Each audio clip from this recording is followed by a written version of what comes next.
sports psychologist, we have an athletic trainer, we've got doctors. So, really giving them the resources and tools they need to be healthy, to be mentally and physically safe and supported.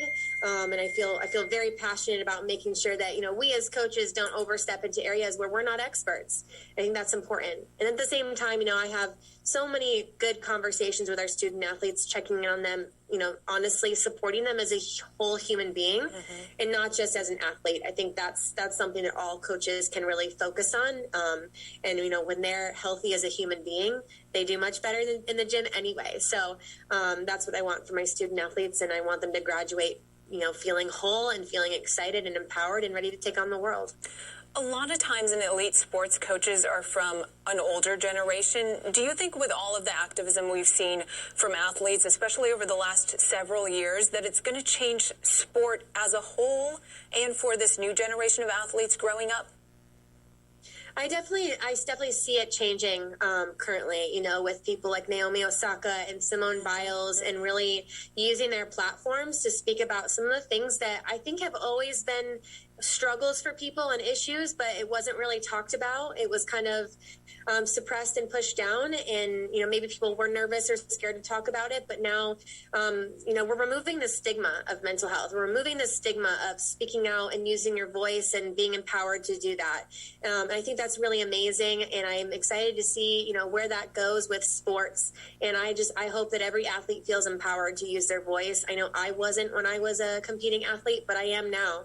And that's what I want for the athletes that I coach. That's what I want for all future Olympians and athletes of really any age. They feel empowered, and they have the support and the right resources that they need to be healthy, human beings. For people who are listening, what would be your advice for coaches or parents to open up this conversation with their kids to make it of just a healthy environment at home or at the gym or wherever they're training, to be able to have these conversations so you feel like you can speak up when you're having challenges?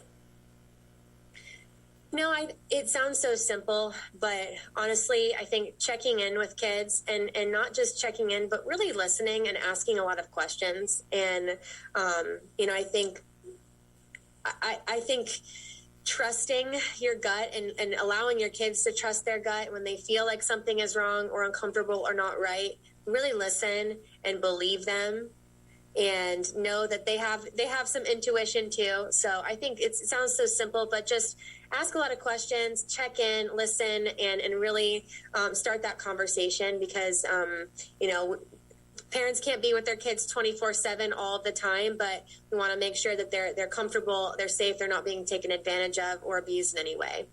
Well, you are such an inspiration, and such a pleasure to have this conversation with you. Thank you so much for coming on The Why and sharing your story and insight and helping to make sports safer. We really appreciate it. Thanks so much for having me. Up next, we'll shift our focus to the world of cryptocurrency and discover what it's all about. If you don't quite understand how Bitcoin works or why it's soaring in value, we'll break it all down with our tech reporter and an expert in the field to help us see if it's worth the investment and what the future of digital currency looks like. And saving lives from COVID one pill at a time. We'll show you how these pills work.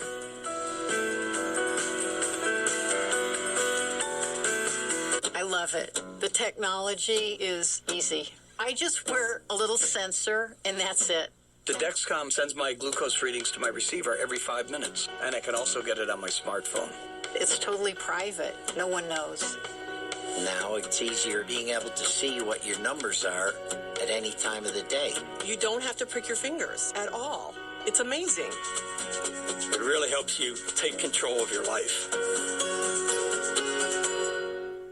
What does the future of strength look like? It's dynamic weight that adjusts for you in real time for a more efficient workout. And you can only experience it on Tonal. I'm Dr. Lakeisha Simmons. 4 years ago, I was a single mom, and I was living paycheck to paycheck. That's when I downloaded the free Personal Capital app, and it changed my financial future. I linked all of my accounts, and I instantly saw where I stood. I was able to track my budgets and spending and see how that affected my net worth. Now I use the retirement planner, and I monitor my entire portfolio. 4 years later, my nest egg has grown, and I'm ready to retire. Download the free app or go to personalcapital.com today. We've all been there. All of a sudden, your check engine light comes on. Insurance covers your vehicle from accidents, but did you know it doesn't cover expensive breakdowns? If your manufacturer's warranty is expired or is about to run out, you'll be on the hook for unexpected repairs. A broken AC unit costs over $1,800, transmission over $3,000, and an engine over $4,000. Breakdowns used to mean paying thousands out of pocket, until now. As a mechanic, I always recommend my customers have an auto protection plan. You never know when a breakdown can strike, and you need coverage you can count on. Endurance has been putting money back in Americans' pockets for nearly 2 decades, and their plans are crafted by real auto experts like me. That's why they're the only company I trust. No matter how many miles your car has, if it's under 20 years old, Endurance has you covered. That means insurance plus Endurance equals total protection. If you break down, just choose the local repair shop you trust. Endurance pays them directly. No complicated paperwork, no checks in the mail. Endurance takes care of all of it for you. Your plan even covers 24/7 roadside assistance. If you break down, Endurance jumps your battery, tows, delivers gas, changes a flat, unlocks your car, and more. Call now, and we'll upgrade you to an Endurance Elite membership free with thousands of dollars of benefits at no extra cost. Endurance is the #1 trusted expert in vehicle protection, recommended by Consumer Affairs and highly rated by customers on major review sites. We offer affordable down payments, low monthly plans, flexible terms, and a money-back guarantee. At Endurance, we administer our own plans, meaning no middleman and no runaround. So don't drive another second without auto protection from the experts at Endurance. Call 1-800-405-0175 for a free price quote. That's 1-800-405-0175. Letting go of my diamond ring was really hard, but selling it for the best price was simple with Worthy.com. They evaluate your jewelry to help you understand what it's actually worth. Then they auction it to their network of professional buyers. Get more for your jewelry with Worthy.com. Coming up on Newsy Tonight, canceling student loan debt. There is a problem with how we're funding higher education. The Biden administration clearing more debt for nonprofit students. But how far will the debt relief go? Tonight at 8/7 Central, only on Newsy Tonight. On the next, In Real Life. What if you built a following with one of the most precious things life has to offer? Your family. TikTok give you that promise you can still make somebody happy. In Real Life. Sunday night at 8:30, only on Newsy.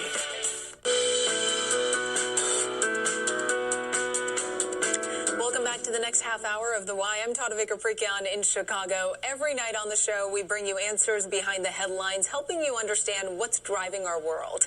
The world of cryptocurrency is set for another roller coaster ride this year. The most popular and valuable form of crypto is Bitcoin, and its value can swing vastly on any given day. Before we understand why, though, we need to understand how cryptocurrency works in the first place. We asked our technology reporter, Tyler Atkinson, to explain. If you're feeling like this cryptocurrency is a bit too cryptic for you to understand, you're not alone. It's obscure, it can't be seen or touched, but its popularity and value is undeniably rising. Bitcoin is a digital currency used as an alternative form of payment. You can use it to buy and sell things, or choose to hold on to it as an investment. This is a shipment transferred 200 times, transparently tracked from port to port. This is the IBM blockchain. The idea of the blockchain isn't unique to cryptocurrency. It can actually be traced to 1976, when academics suggested a group of independent systems should keep track of transactions. The creators of Bitcoin used this concept when it launched in 2009. No central bank, but instead a system of computers or miners using encrypted codes to digitally verify and track transactions. Because there's no central tracking and the identity of users is encrypted, Bitcoin is very difficult to trace, providing greater privacy. The concept exploded. Today, there are more than 6,000 cryptocurrencies, and while there are differences between them, the underlying ideas are similar. Honestly, when you talk about this, you hear terms like hash and previous hash and validation and mining, but the system makes sense when you set aside the jargon. Cryptocurrencies like Bitcoin and Ethereum operate on a system that uses high-powered computers to verify transactions. That's called proof of work. It's proof that the Bitcoin transaction is real. A log of those transactions is kept on a ledger known as the blockchain. of blocks on the blockchain can only be unlocked with a specific 64-digit code known as the hash. Bitcoin was designed with a finite supply. This means there will only ever be 21 million Bitcoins in existence. There are roughly 2 million left to be mined. And there are millions of Bitcoin, about 4 million, that are floating around unused. This happens when owners of Bitcoin misplace or forget their password or private key to unlock their digital wallet. Once it's gone, it's nearly impossible to find. So that's Bitcoin in a nutshell. Built on a system of blocks, each containing encrypted information, each one chained to the next, allowing cryptocurrency holders to validate and give the digital currency its value.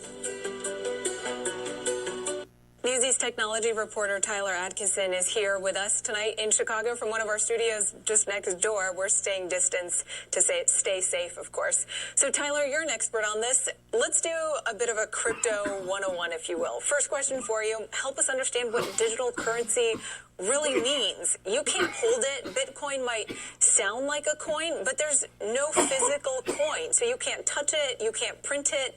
What's the best way for us to understand this?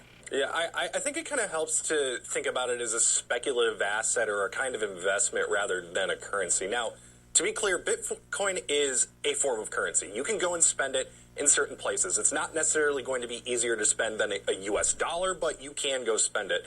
And, you know, I sometimes hesitate to think about this as a currency, though, just because there's no real ubiquitous acceptance of Bitcoin as a currency. Like, you know, most businesses still accept the U.S. dollar, and for good reason. It's stable and it's really easy to spend. Now, think about this from the perspective of a business owner. Say you do allow people to pay for goods with cryptocurrencies. The problem is that, you know, the value of those cryptocurrencies can just dip incredibly fast after you do originally take it. You know, for instance, about a week ago, Bitcoin was trading for about $47,000 or $48,000, and as of today, it's hovering around $43,000. And, you know, a lot of central banking systems do see cryptos as a speculative asset as well. You know, in an event last year, Federal Reserve Chair Jerome Powell said that cryptos are more of a speculative asset because they are so highly volatile, and they really don't have any use right now as a store of value.